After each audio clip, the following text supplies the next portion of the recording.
Y'all know the motherfucking deal is BrickCityBill's. I'm here with ALLBAYMUSIC. You know what the fuck going on? Do you come from the era of old schools or scrapers?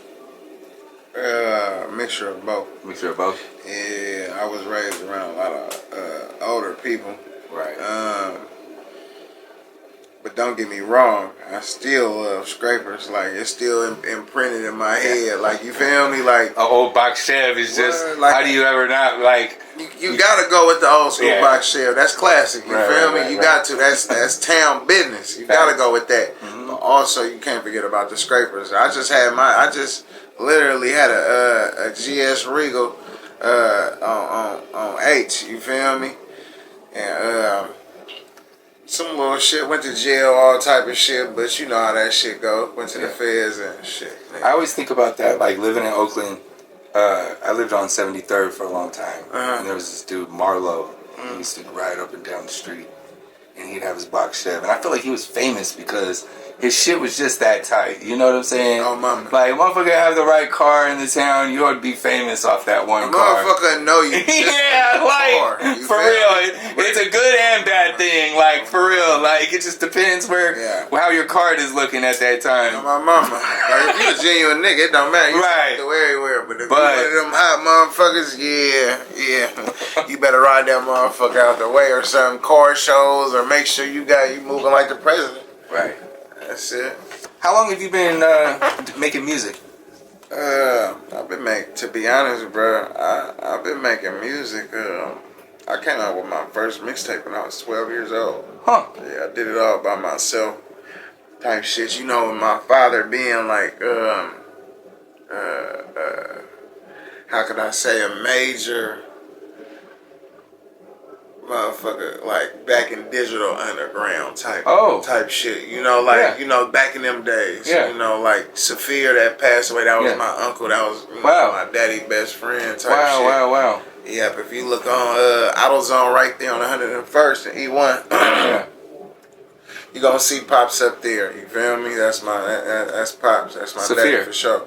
No, Plan B. Oh. Yeah, Plan B. Plan B, my daddy. And Saphir, like, you know, was my uncle, but you know, blood don't make you family, loyalty do. So you know,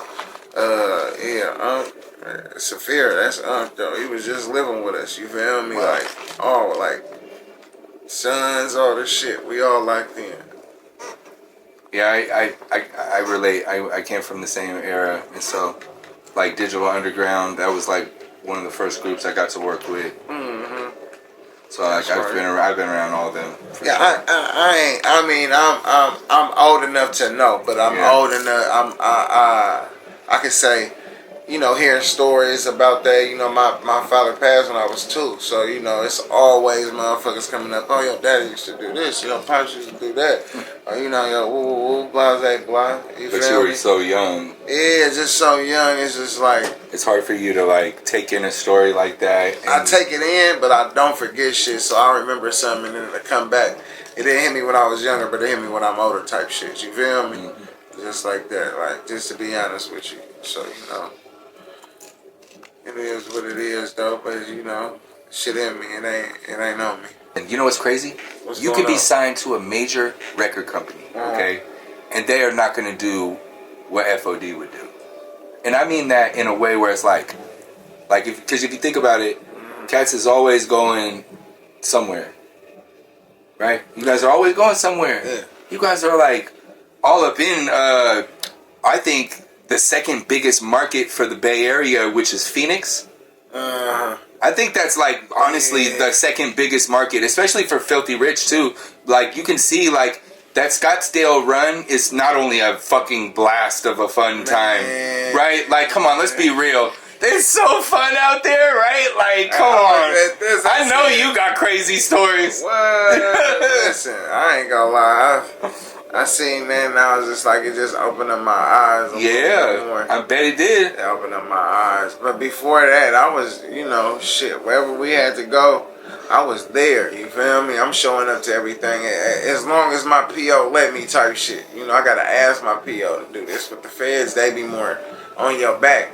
But I tell them, like, man, this is my job. This is what I do. So if you want me to stay out of trouble, let me do what I do. And yeah, that's it. Like shit, I don't got time to get be out here in the streets and doing that. Music take up 90% of my time, and actually it take up more than that because I'll be up for a day and a half wiggling around trying to squeeze everything into that 124-hour day. Yeah. And most of it to be music. So shit to all the youth out there, if you finding like you don't know what to do with yourself, or you don't know, idle mind is the devil's playground. So do something, rap. You can do something you like to do. Bro. Yeah, do anything. But load up on it though. Yeah, stay 10 toes down because consistency is key, bro. Yeah. You do anything consistently, you're bound to shine. You know what? You feel me? I can relate.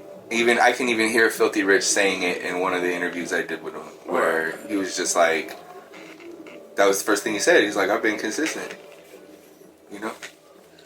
Which is true. Cause like you know what, cause all my favorite. I've realized all my favorite Bay Area artists, and even like Sacramento artists, all of them, they got fucking more than 10 albums. They all look at E40. 40 got 40, probably 20, 30 albums. You know what I'm saying? Stalin, same thing. Mozzie, same thing. Everybody's got all these. See, me, I like to mix it up. I do albums and mixtapes. The only thing I even never did was an EP though. But some people just say mixtapes is more for the fans. Yeah. I love doing shit for the fans, so shit, and I love taking other people's beats and seeing how I would sound on it too. Like nobody beat ain't safe, so shit. If I get on that motherfucker and rip it up, hey baby, step it up. If they don't, shit. If they don't fuck with it, they don't fuck with it. It's a gamble, you feel me? But how you feel about the mixtape shit? Or do you feel like albums is better? I feel like I like the unexpected. Okay. I like the unexpected, so I don't want to feel like I know what your next move is. So when an artist do what they want to do, I feel like that's when you start really stepping into a lane where you're where you're supposed to be, because you're not letting outer influences decipher your trajectory and where you want to do and how you want to do it. It's like Filthy Rich say, he want to make out a song, he want to put out all the songs because you never know which person will be moved by this one song. And I when I heard him say it, that was validation for me on why the Bay Area has such a strong blueprint on independent success, is because we don't let up. We just keep dropping dope shit, and whether you think it's dope or not, we don't get all caught up in all that. Like you don't have to like it. Hey, and that's our mentality. Like, oh, you don't like it? All right, well, I know somebody out there will. But with the Bay Area mentality, and it's sad to say, but it's more crabs in a bucket. We got crabs in a bucket mentality out here. Like, a motherfucker won't respect it until you go out, and then motherfuckers out of the Bay or just out of California fucking with you. You feel me? Like a motherfucker just, oh, well, I could pull up, like, for instance, just for an example, me. Oh, I could pull up over here and see him right here. Like, it's, the convenience. Mm-hmm. But when you go out and you doing shit with other people in other states, and make it look better, they like, damn, what is he doing? Well, that's why in Miami they always tell their artists, the labels, don't hang out in the strip club. Because then they don't got to pay you. You're already there. And I know I'm not there. I feel like lyrically, yes, I am there. But like, as a spotlight on me, I feel like there's always a spotlight. However, I'm a Gemini and I always want more. You feel me? So I strive for greatness. But at the same time, I'm not really the type of person to be in the clubs, especially in Oakland. You feel me? Like, I'ma just be unless I'm going there to support one of my my people. Mm-hmm. But I'd rather go to Scottsdale. Yeah. Show my face. Because everybody around here know me. Yeah. Everybody around here know me. So now I want to go to other places where they don't know me. Hey, who is that, bro? That song that he got, he was going crazy. Well, and I think this too. I think, the one thing that we always don't take into consideration, especially as local Bay Area people, bro, we're in a rich tycoon city. You ain't lying. So it's like, there's a reason why, things are the way they are over here, it's because people have a little bit larger than normal aspirations. I feel. I mean, I have some pretty incredible goals, and most people wouldn't dare even try. Hey, right? So it's like, as long as you got that mindset, right? It don't matter. But I think that's what it is. It's just like, you know, we all veer off into certain directions, but it only lasts for so long. You know, too many Chiefs, not enough Indians. But so let's talk about new music. Like, what can we expect to come right now? Sabrina Parks' Most Wanted is coming out. I already got that project done. I'm waiting on the cover art and shit. That project already done. I got another one. I'm still deciding on the name, but my little brother from Canada ended up coming down here fucking with me for my birthday, and I was probably gonna do like 2 set like EPs or something like that, like across the maps type shit. Cause I got a little bit of connections in like Spain, Canada, Vancouver, and then Thailand. Yeah, so I got a couple listeners that's in a few of them places, you know. But my Instagram had got deleted when I came home. Probably I'd say about like 4 months, and I had so many connections in that one from all around the world. Now, you know, people sending me my music, talking about they fucking with it, they doing this. But as soon as I lost the page, I lost the followers. So it was like I had to start all over again. I was so hot, I didn't even want to do an Instagram because I'm like, bro, you don't know what. I had that Instagram for 10 years. This one I only have for, a year? You know, but it is what it is. Fuck what it was type shit. I'm going to be able to get them back. That almost give them, like, I feel like it gives a motherfucker a little post-traumatic stress disorder. Like, seriously. Like, oh, man, bro. Like, because you know, we put so much work into this, and then, like, I don't feel like they should ever permanently delete it.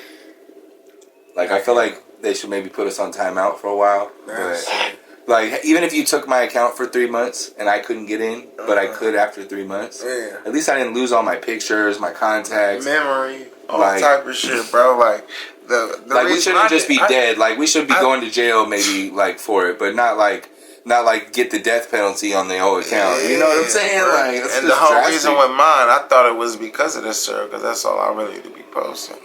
I wasn't even tripping off this. They said that I was impersonating somebody else. That's not me. I had to send in my ID, copy of my ID, bro. You wouldn't believe it. I'm like, I sent a copy of my ID to these people. They still didn't give me my shit back. You feel me? So I'm like, damn, bro. Boom. Went down to Meta trying to see what's going on. Oh, they like, yeah, scan this QR code. Basically took me back to the same shit. I've been trying to get that page back since I lost it. You know what I mean? Just call it quits. Hang it up, wash my hand.